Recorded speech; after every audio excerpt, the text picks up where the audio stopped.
Morning Drive. Oh my gosh, this is incredible. I'm cool. Hey, you kids, let's get down. Get funky. How do you do, fellow kids? Love listening to you on my way into work. And All right, we get the point. We're more worried about breakfast right now, okay? the fans are delirious. Sirius XM NASCAR Radio, Channel 90. Get it all over yourself, boys and girls. Here you go. Now, the Morning Drive with Mike Bagley and Pete Pistone.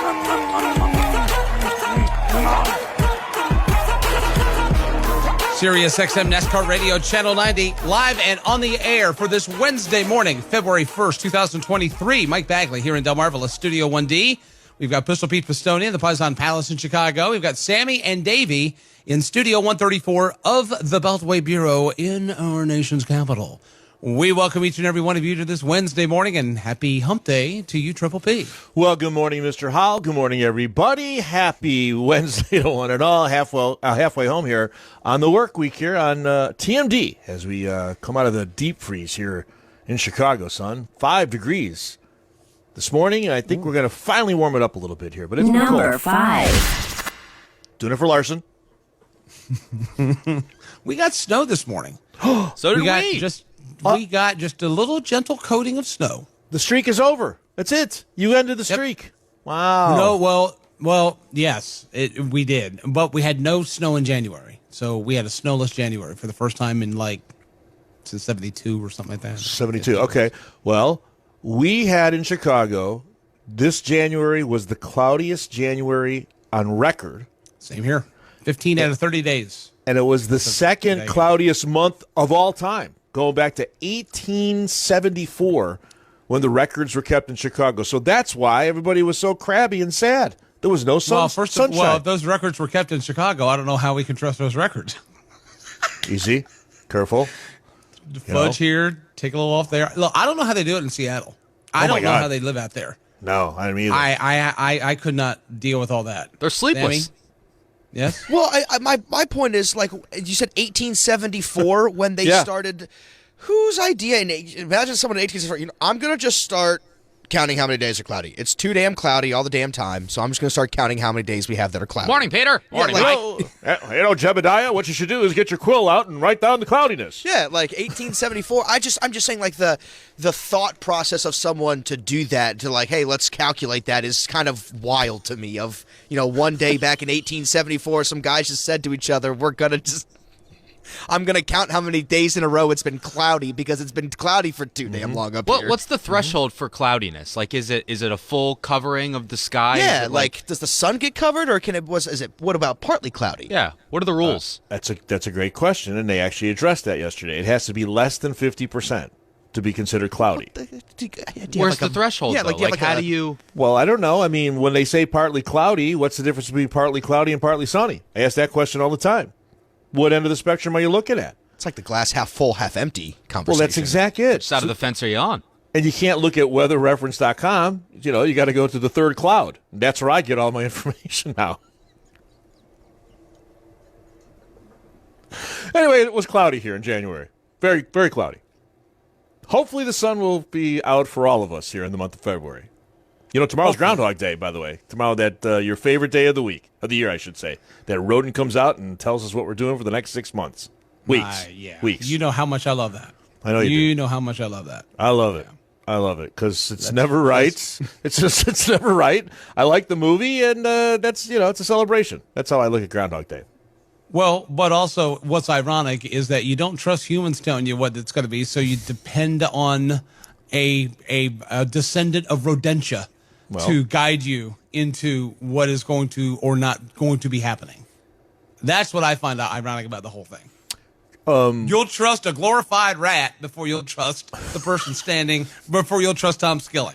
Yeah. Well, the Skilling sees a shadow. Forget about it. We ain't going to see spring here till Memorial Day.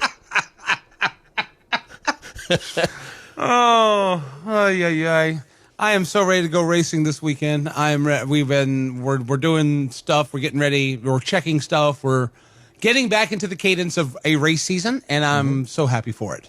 So happy for it. I'm ready to go. Well, it's funny. Michelle said, "What are you doing this weekend?" I said, "What's our plan this weekend?" And I said, "Well, Saturday night. We've been trying since the beginning of the year, try to make when we don't have social plans, Saturday night date night." and it's my turn this week to pick the restaurant. So I got to come up with a place to go. And she said, what about Sunday? I said, believe it or not, there's a race on Sunday. Oh, is that Clash thing this week? I said, yep, late afternoon on Sunday. So, yeah, back to the – now, we have no fantasy racing preview this week since it's an exhibition race. But, yeah, we'll be back to the rhythm and routine of the weekends here before you know it. So I'm ready. Yeah, I think we're all ready for it. Got a little taste yesterday with some stuff we'll get into about what to look ahead to this year for some tweaks and modifications. But, yeah, I think everybody's ready, Baggy. Yep. What about you boys in D.C.? You ready to roll? Everybody ready? I'm ready. Good? Ready to rip. I'm ready. It has. I was talking to somebody the other day. It doesn't feel like it's been a long off season, but it doesn't feel short either. It actually kind of feels just the right length for maybe the first time in my kind of professional life career. I'm ready. It went by faster for me this time because I felt like we had a very unusually busy offseason, Mike. I mean, you've been through as many as I have. I mean, it feels like some are longer than others. Not for me because, hell, a lot of this happened when I was sick. Well, there's that. Unfortunately, all right, there was that. Missed it. Yeah, you missed it. But it really was a very busy offseason, I thought, with a lot of different things. And I think that did make the time go a little bit faster, you know. It's like any other sport, guys. This sport's 24/7, which is why we have a 24/7 channel here on SiriusXM. It doesn't really slow down. There's very few days or weeks where things are like at a complete standstill. And I think this offseason was maybe one of the faster ones for me. It felt like that for me anyway.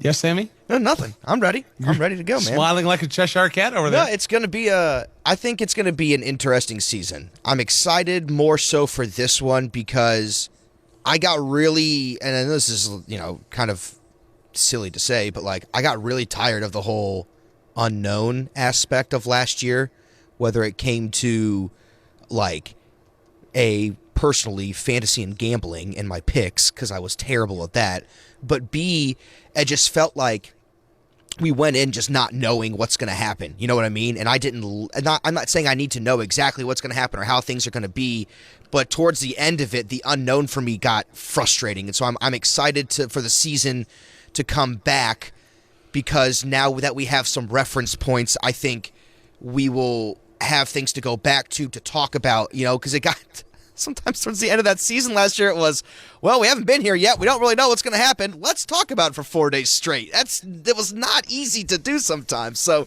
now that we have some stuff to go back on, we have some things that we can look to and stuff like that. I think this season will not be as draining for everyone, including ourselves, as last season was. So I'm looking forward to it in that aspect of, I think we're going to try some new things this year, certainly on the show as well, that will hopefully re-energize us and re-energize the fans and things like that. So there's lots of things on the horizon there, Bagman. So is it a partly cloudy horizon, or is it? I don't know. Is it 3/8 or 5/8? That's what just so you know, partly cloudy skies, 3/8 to 5/8 of the sky is covered in clouds. Whatever the hell that means. All right, fair enough. All right, so let's talk about this fantasy thing. So we're going to talk about something later in the show that, if you play our NASCAR Fantasy Live game with us, you'll be able to earn rewards. NASCAR's come out with a rewards program we're going to talk about later on in the show. But backing up to last year. Yeah.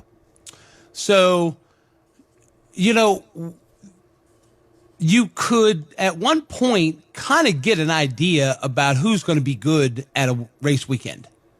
Now, we're going to this style of race. Well, this one. So last year, we had no idea. But it was also comforting to know that the series champion at times went into races and they had no idea what to do. Yeah. Right? So everybody's going into this blind, and you're just trying to figure out who's going to be the best that weekend. Like Joey at Darlington, and then in Kansas, we had to, as you say, put him on the side of a milk carton. It's like, where was he? Where's the 20? You just won a week ago.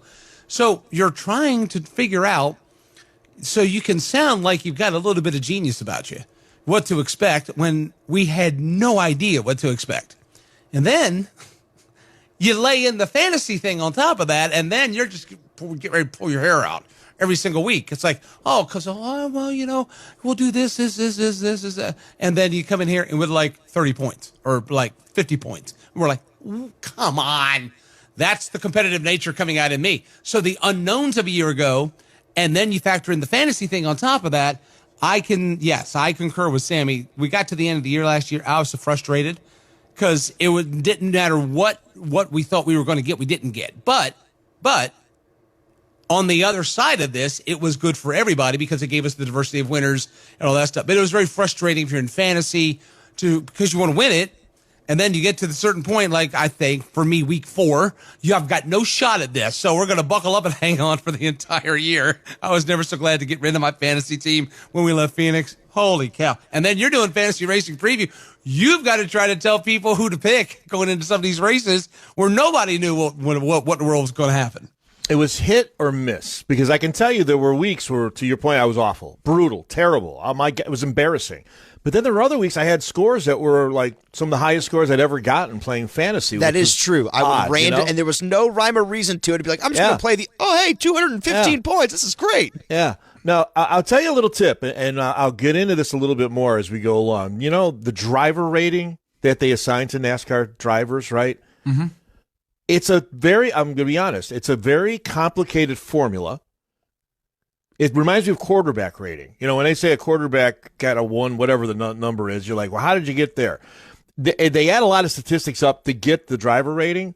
And I did this yesterday. If you look back at driver ratings and sort of retrofit what they did going into a particular race or racetrack, you would be surprised how pure those ratings were and how much of a guide they were to those particular racetracks. So I'm going to lean on driver rating a little bit more this year, and I'll remind everybody how they get there. It? Like, I'm not trying to put you on the spot, but like, what are some of the things that make up the ratio? Laps led, passing points, not points, but passing position on the racetrack, speed. There's like 4 or 5 different things that go into the formula that comes up, and they spit out the driver rating.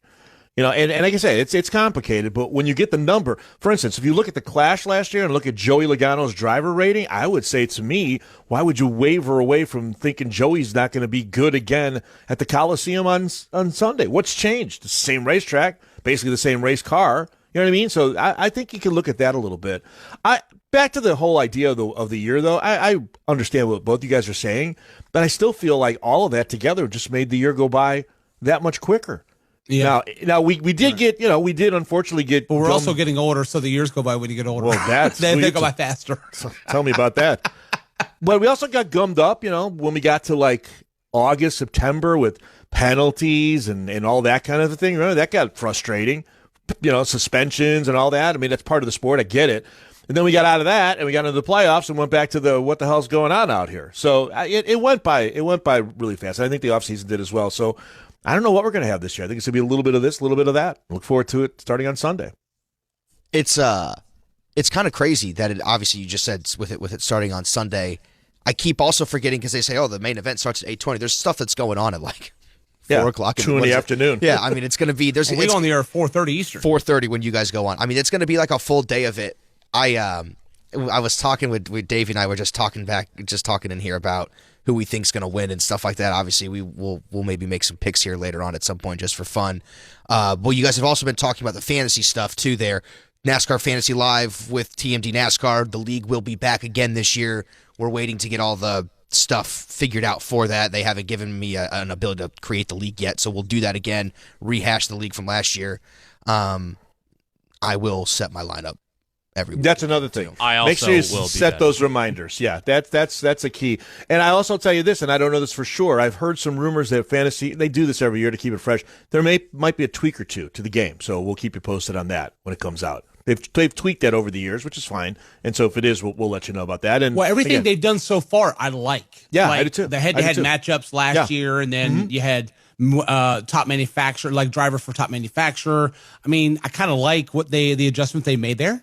So I'm kind of looking forward to what they're going to do if they're going to stay with this, head-to-head matchup thing, which got pretty interesting, depending. And they weren't out of bounds either. I mean, those were like I think one weekend after Las Vegas, it was Bubba Wallace versus Kyle Larson. It was like Hamlin and whoever was on the list. At that day, Chastain. That head-to-head matchup. So that was kind of cool.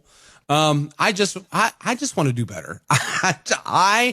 It doesn't matter what game or sport it is. I'm awful at fantasy, and I don't know. I don't know if I need to research better. I don't know what I'm doing wrong, but I am not not good at fantasy. Okay. Well, we'll get you better, hopefully.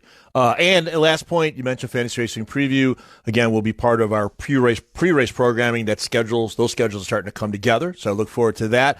We're going to do a little more of the gambling part of the equation this year. And speaking of that, the clash at the Coliseum right now, the favorites, Chase Elliott, Joey Logano, Kyle Larson, are all plus 1,000. Plus 1,000. That was another part of last year. How many times did we have favorites have a number like was in 4 digits, right? Because they couldn't figure things out in Vegas either. But that was good. They couldn't. No, that was good.